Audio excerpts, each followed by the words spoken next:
All right, welcome everybody to the first week of the MLS season. The Portland Timbers are going to be playing the New England Revolution. I'm here with Alex Gerber again, and we're going to be Hello. previewing the match against New England. Yeah, I think this is going to be this is going to define how our season is going to go. I think this is going to be a really important game for setting the standard, especially knowing what New England did last year. I agree. And it's going to be interesting to see if we can actually set a standard early because historically we do not do well, but we'll get into that later. Yeah. New England coming off of a 73-point season, the most ever in MLS, taking over the crown from Atlanta.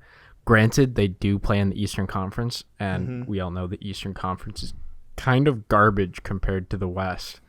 But yeah, they did it in style. They had the most goals of any team in 2021 with 65, but they did have their season ended similarly to ours. We do have a common enemy.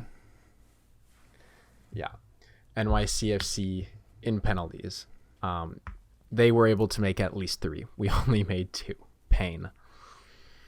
But yeah, but we gave up less. They didn't stop a single one. Oh no, they probably did stop one, didn't they? yeah. Well, Yeah. I'm excited to play NYCFC. I am too. I think they'll be a fun one. Shove them into the ground. Do they play here this year? I am not sure. I think that's something worth finding out.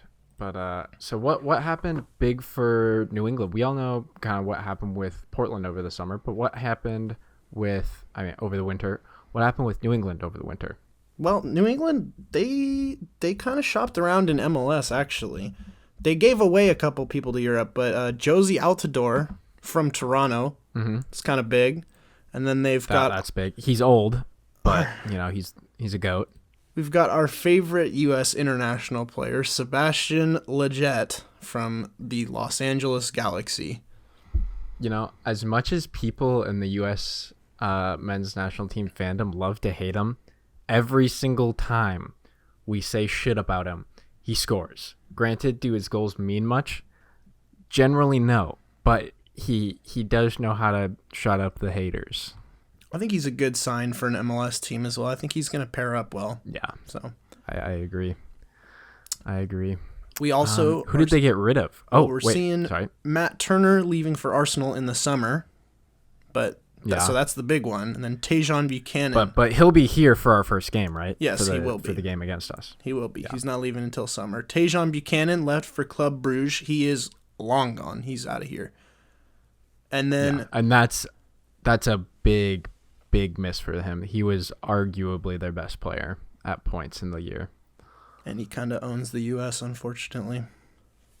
Also, back to the NYCFC point. We do not play them this year. Oh, we do. It's just kind of sad. At the end of the year, rematch. Yeah. Rematch in Portland. Rematch. Bring it on. Okay. Another rumor is that Busca wants to move to the Serie B side, Pisa. But New England hasn't agreed to it yet. So we'll see how that plays out throughout the season. Yeah, that would be another big loss. Granted, with Altidore coming in, maybe this is why they brought Altidore in. With Buxa and Gustavo Bo, they are not lacking for goals. And now with Altidore coming in, they will not be lacking for goals. So while Buxa he was their top scorer, he will be missed.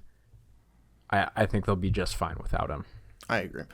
And last but not least, this isn't really a move. This is more just a big deal, is that Brandon Bai signed a 3-year contract extension to keep him here until 2024. Okay. Yeah, he was key. He likes to get forward, get some balls crossed in. He scored a couple goals himself as a fullback. Something we would love to see from our fullbacks, perhaps, but something that we have not. Okay.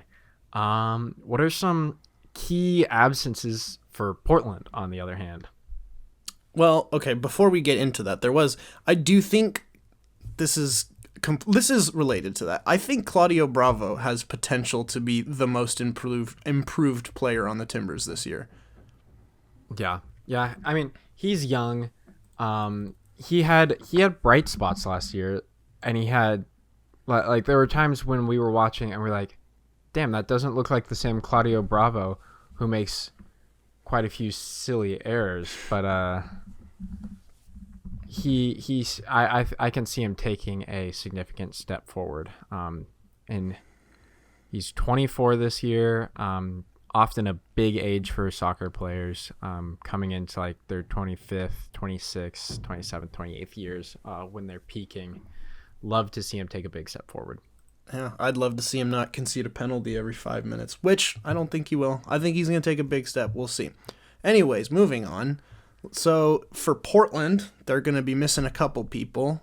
So first of all, the most recent one is Felipe Mora had a knee surgery, which will keep him sidelined for at least 6 weeks. Yeah, somewhat weird how long the Timbers kept that covered up. It is weird. And we just heard about it. And a long line of Timbers front office cover-ups. This is another.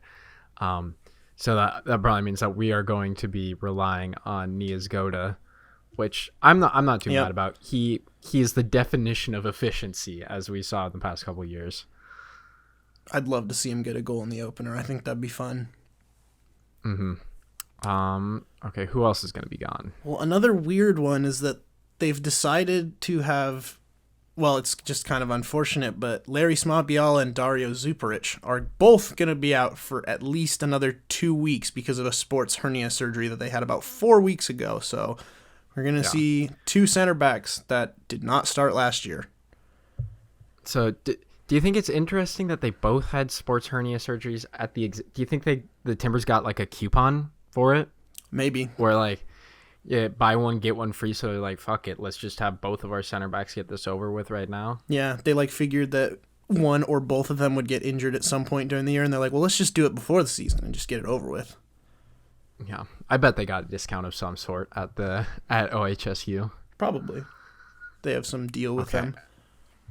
And then the final person out, Eric Williamson, still on the ACL tear, which he's been in practice for a while. We saw him.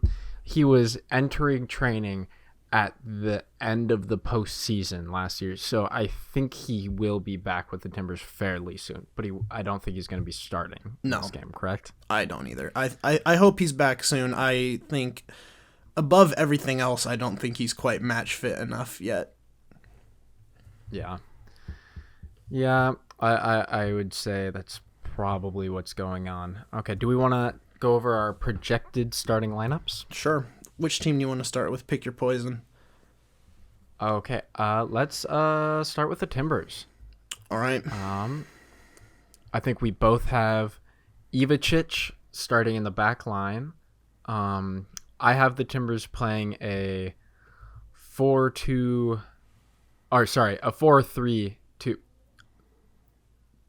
I am so sorry. I have them playing a 4-2-3-1 Christmas tree with Chara a bit deeper lying than Moreno. But I have center backs McGraw, Tuiloma. Those are just about our only choices at this point. Left back Bravo. On the right, Van Rankin, who we signed. Not super excited about that decision, but you know he has a lot of room for growth as well.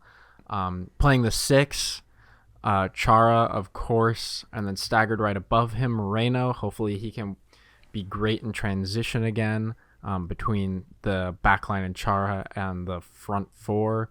The 10, Blanco, of course.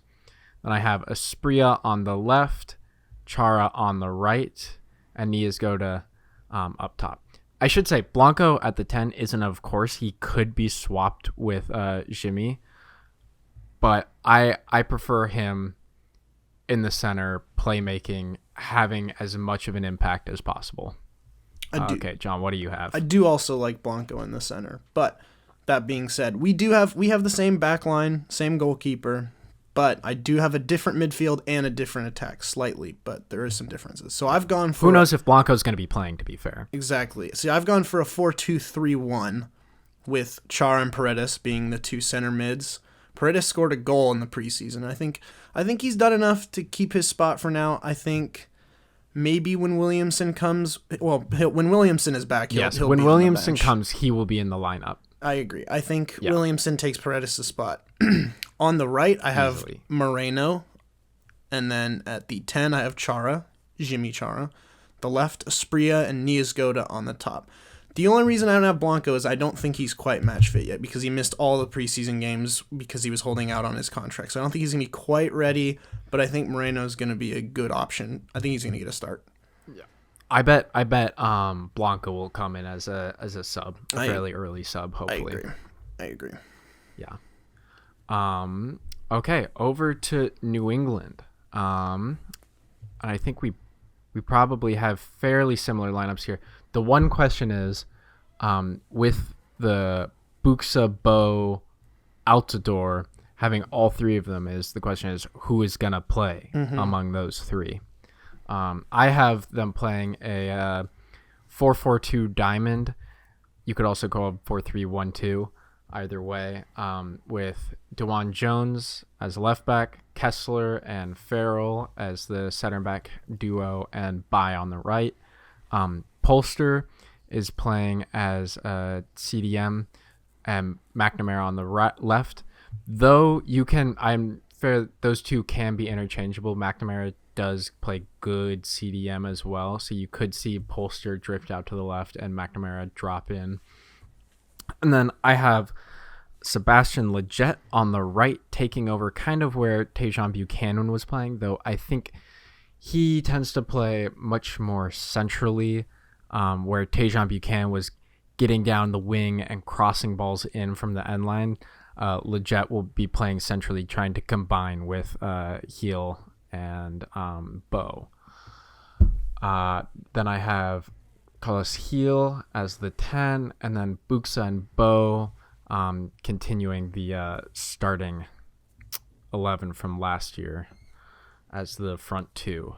The only other possibility I can see, this would be weird, but I can see them doing it just to get all their DPs on the field, is they could have Heel out on the right, Lletget on the left, McNamara not playing, and then Altidore playing as a 10, maybe more of a false 9, receiving the ball and then playing it off. You know, he does do really good hold-up play, and then still having Buxa and Bo up top. That'd be an incredibly offensive attacking lineup. It would be interesting to see. I don't think they'll do it. John, what do you have them doing? So I actually have the same lineup as your first one. I think Lletget Heel is going to be a really... I think that's going to be a slam dunk pairing right there. I think that's going to be dangerous. I think Buxa is going to end up leaving, and I think Altidore will probably fill in that spot. But if he doesn't, I do think there's a chance that they could do that super attacking lineup that you had. But we'll have to see. If you're going to have 3 DPs, you might as well play 3 DPs, you know? Yep, exactly. Granted, it could be a super sub situation where whoever's in the least form comes off the bench. Mm-hmm. And if someone hits a hot streak, they go in. Someone cools off, they come out. It's scary. That's a scary 3 people to have up top. I think Buxa, Bo, and Altidore. I think it's going to be a tough time for poor McGraw and Tuiloma, but we'll see. We'll see what happens. Yeah. I think they're going to have. This is a hard first game. I agree. It'll be a test. If they do well here, if you can do well against this team with Buxa and Bo, I think you can do well against just about any team in MLS. Yes, I think New England's going to be a top team in the East again. I don't think there's really any. Yeah. I don't think there's going to be much. Yeah. I think there's going to be a drop off. I don't think they beat the point record again, but I still think that they're going to be top 5. I think Tajon Buchanan is too big of a miss to continue where they were. Yeah. Okay. So big storylines heading in. My number one storyline is involving Henry Kessler and Eric Williamson. Granted, Williamson won't be playing, but he is trying to create. If you've been following him on Twitter, he's been trying to generate more interaction. He's trying to get a bigger following on Twitter, so he's been tweeting out a bunch. And the other night he tweeted, "I tell you what, I'm not a fan of this ant season thing."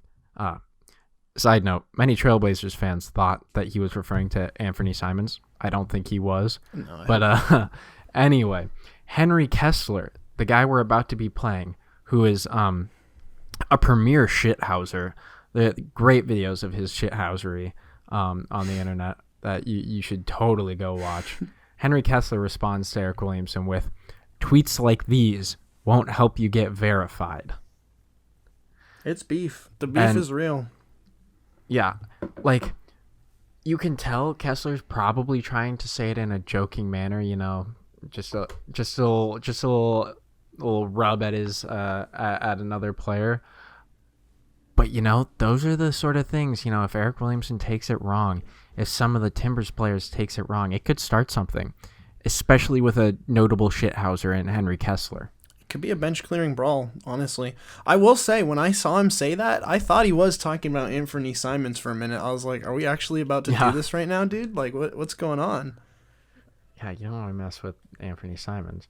But the other big story headline that I have is the duel of Polish strikers in Niezgoda and Buksa. Funny enough, they actually, while they were playing in the Polish Premier League, they played each other multiple times. The last time that they played each other in 2019, it ended up in a 3-1 victory for Buksa's side. Both Niezgoda and Buksa scored in that game, but Buksa prevailed.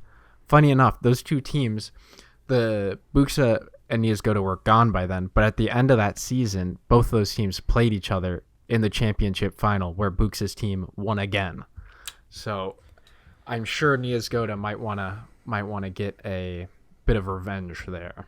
It is revenge time. Yes, revenge season. All right. Shall we get into the Portland season openers? Oh, yes. What our history has been in season openers. Yeah, not great. Not great, to say the least. Yeah.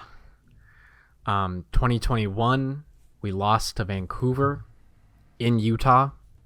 Weird that happened, COVID-19. 2020, we lose in Portland. 2019, we draw in Colorado. 2018, we lose to the Galaxy in Carson. 2017, we win in Portland. 2016, we win in Portland.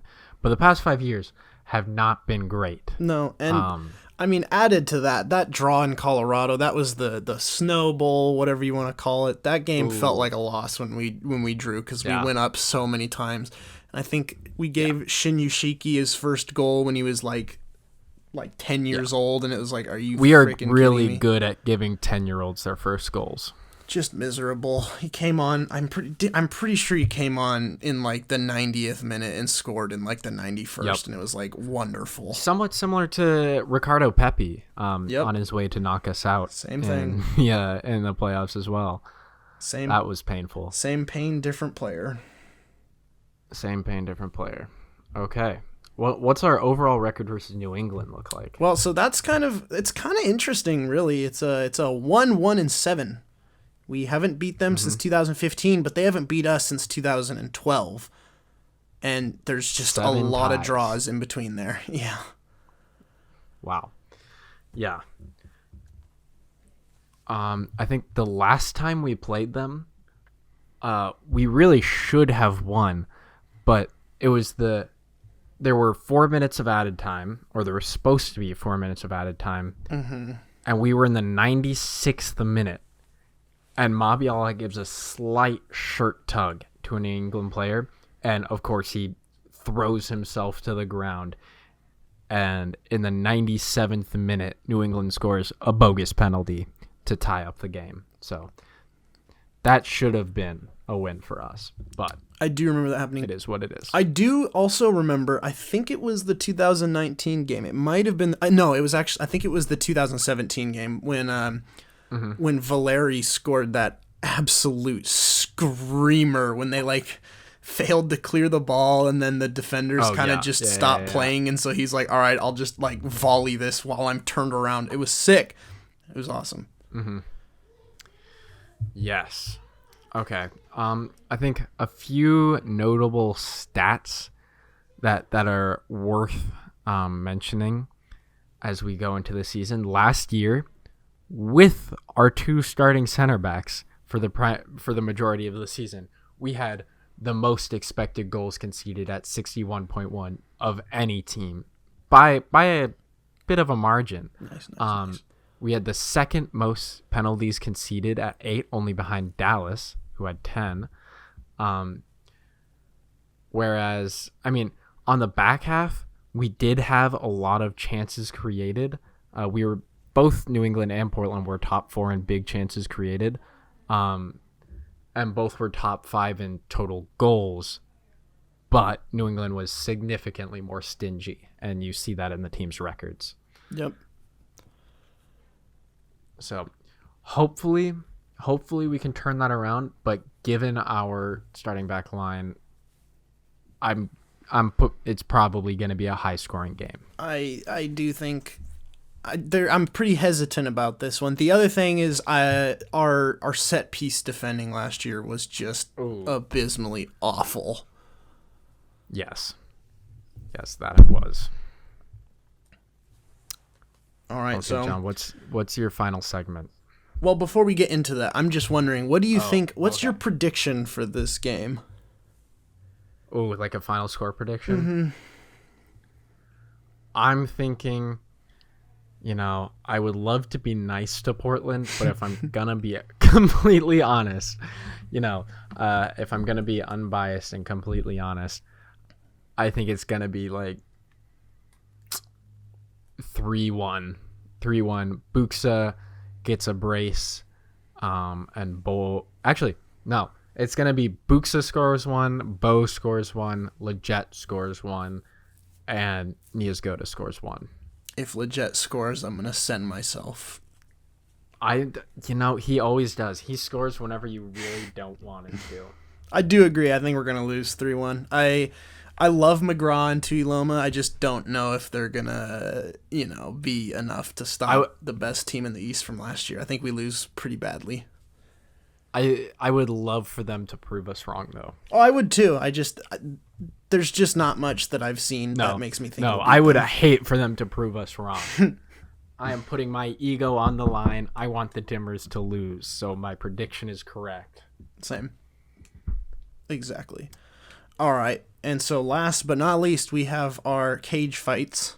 So we've already done Portland. So who do you think on this current New England roster that you could beat? Who do you think you could beat? I think there is only one right answer here, and that is Tommy McNamara. Yep, I picked the same guy. Yeah, it's I don't think that's hard. Their lineup with people like Kessler and Farrell and Gustavo Bo are all people like those are top tier people that I do not want to see in a cage match. Mm-hmm. But Tommy McNamara is aging and on the shorter side.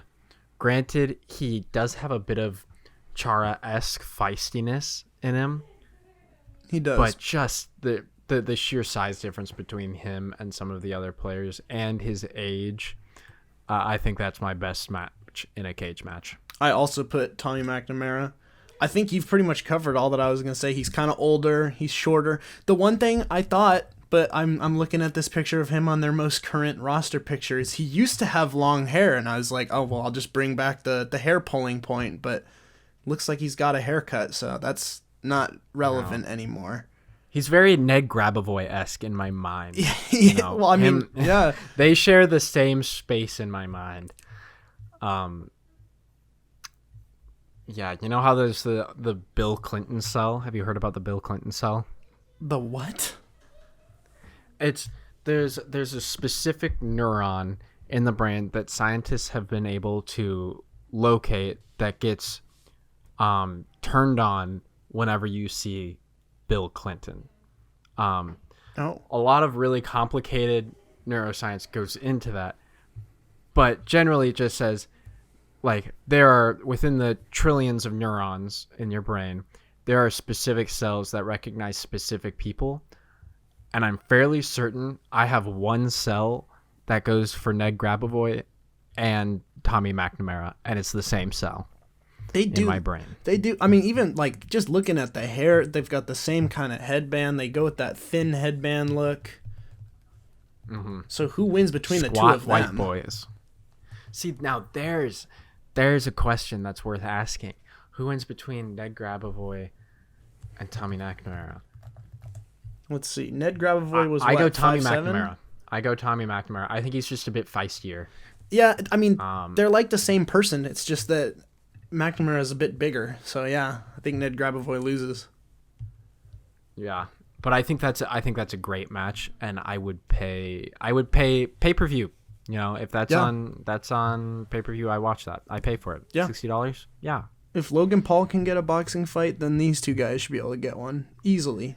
Exactly. They could even do it as I think that's the ultimate. Go ahead. The ultimate goal for this podcast is, I think, one of us getting knocked out by a Portland Timbers player. I think if that happens, you know, we can just end it. Yeah. Yeah, if we can get one player to message us and be like, hey, I'd love to set up a cage match with you, then that's it. We'll stream that. Yeah. We'll probably die and won't be able to continue anyways. Yeah. I mean, that's the thing is, whoever is the one boxing, you know, they'll be out for the foreseeable future. So it'll just be a one-person podcast. Unless we get someone like for example, Mabiala. I feel like he would agree for us to like fight him 2v1 and still take us down. That's true. I think that there is an element of truth to that. I think we could get people to do that. I think there's a lot of players that could 1v2 us. I'm pretty sure almost all of them could. Yeah, I would not want a 1v2 just about. I think we could take down Paredes 1v2. I think we could take Flores down as well. I think we could take Flores down 1v2. But I do not think we could take Mabiala or any of the center backs, or definitely not Niazgoda. I think Blanco would rip us in half. I don't think we'd have a chance against Blanco. Blanco would rip us in half. Yes, that's true. I would have said Valeri like a year ago. I would have said Valeri if he was still on the team. Mm-hmm. He does have I think he would still be able to beat us, obviously, but he's on the older side, not exactly in the prime of his life. That's true. But okay. I think that's it for our preview for New England, correct? That is it. That's all we've got. Okay. Adios, Portland. Adios.